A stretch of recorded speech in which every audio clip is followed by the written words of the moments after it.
Welcome guys back to Calc with Colby. I low-key lost the tissue box that I've been using for my setup, so we're now using this box here to complete the setup.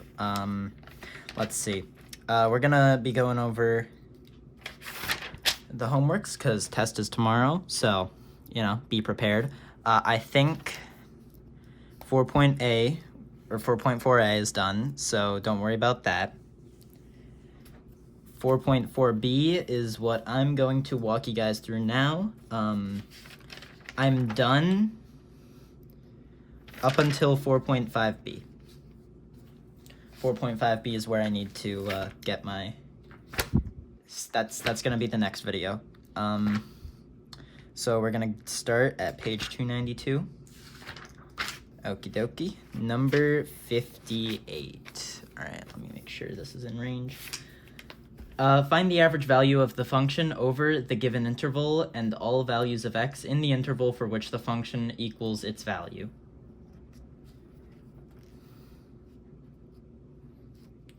So find the average value.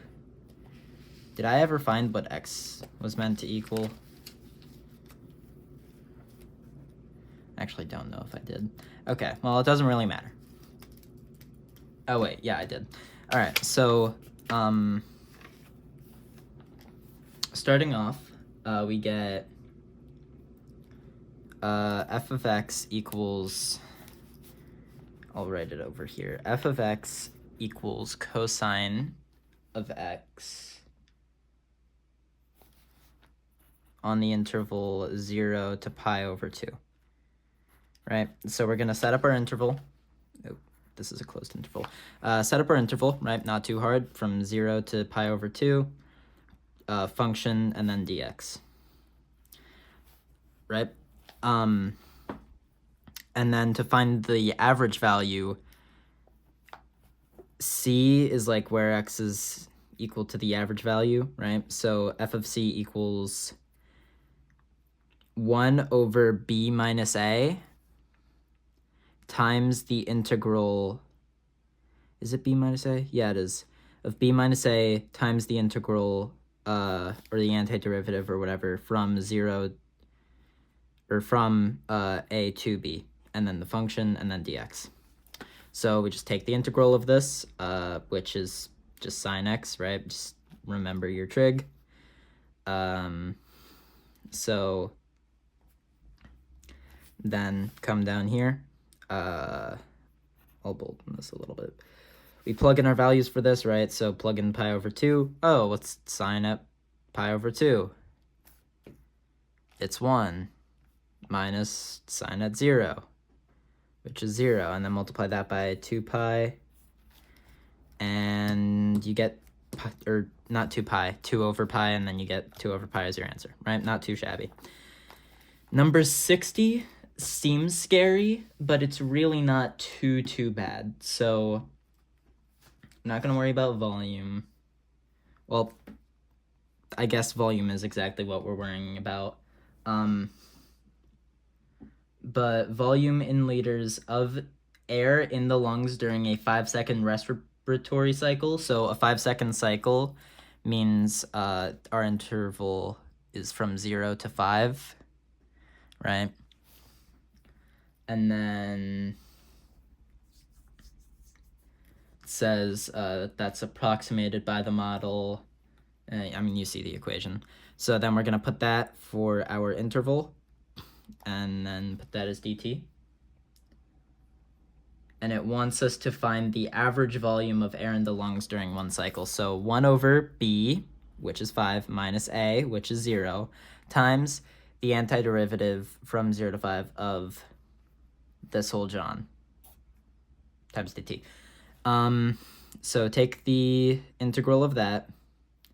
Well, I replaced t with x because I really couldn't be bothered, but they're the same thing in this. So take the integral, right? 0.1729 over 2 times x squared, all of that, right? Not too bad. And then put that in your, put your interval out here. Then you have your 1/5. You plug in top value here, so, well, a minus b, so, or no, sorry, f of b minus f of a. F of b is this, and then f of a is just 0 because every term has an x in it, so that means it's 0. Multiply all of that by 1/5, you'll end up getting the average volume at 0.532 liters, I think it was. Yeah, liters. So we'll add a big L over here. All right. 65.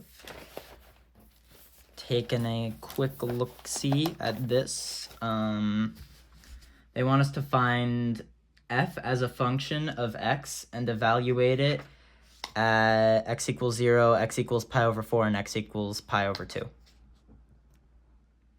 Okay.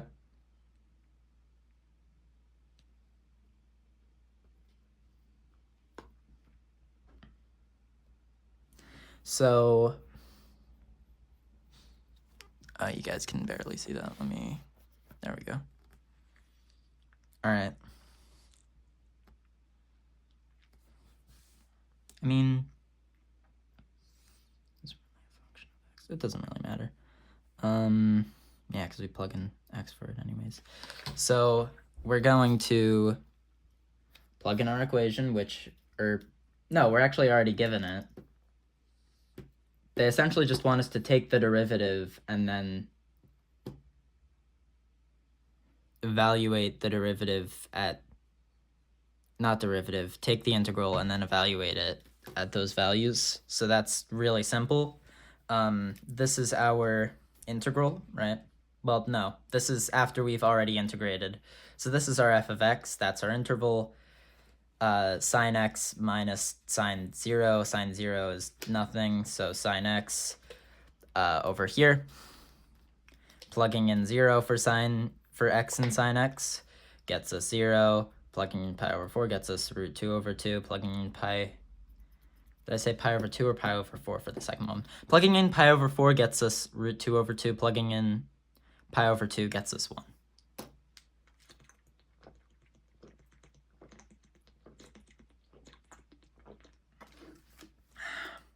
Sorry, guys, I needed a quick water break. Make sure to stay hydrated. Otherwise, you cannot do math. Now, number 69. So, this is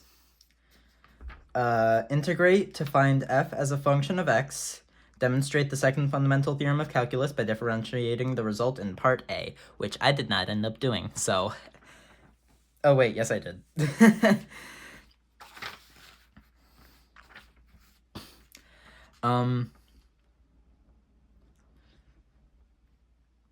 So, yeah, we just took the integral of that, got this. Well, our f of x equals t plus 2 dt on the interval 0 to x. Take the integral of that, you get this, 0 to x, plug in your x, minus 0. Oh, there's a t in both terms, so they cancel. Wow! And then, we get this. Take the derivative of that. And you get this. It's not, yeah. Pretty simple stuff. All right, next up. Well, I guess no, I shouldn't have. I was going to say I should have put a plus c in here, but I shouldn't have because we don't need a plus c on a definite integral.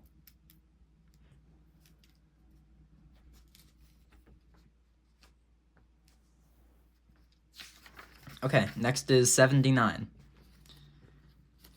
In exercises 75 through 80, use the second fundamental theorem of calculus to find f prime of x. So basically, the second fundamental theorem of calculus is like you, gosh, what do you do?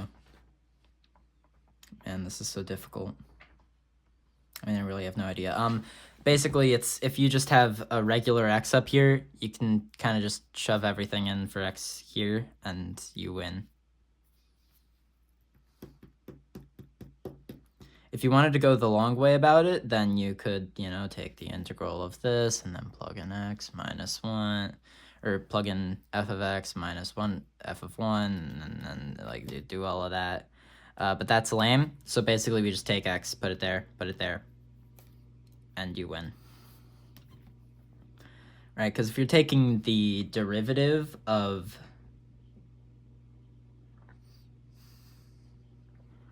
if you're taking the derivative of an integral on an interval and the top John is just x, it's like, even if you were to go through all of that, this would become a c, so when you derive it, it cancels.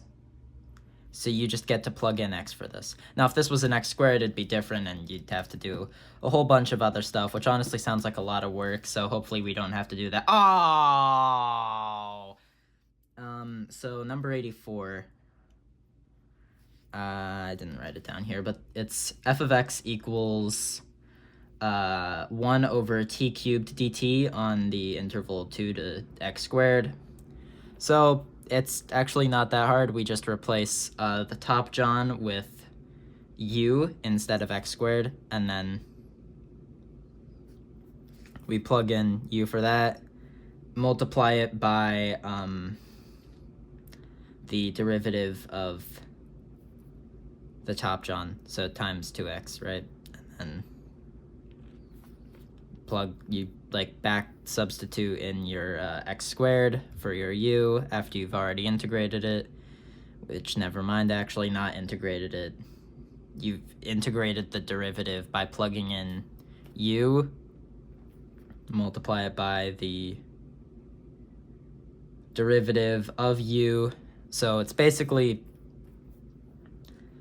to find the derivative of f of x, where on like an interval of x squared, so in this case 1 over t cubed dt on an interval 2 to x squared, you just plug in your top value for t.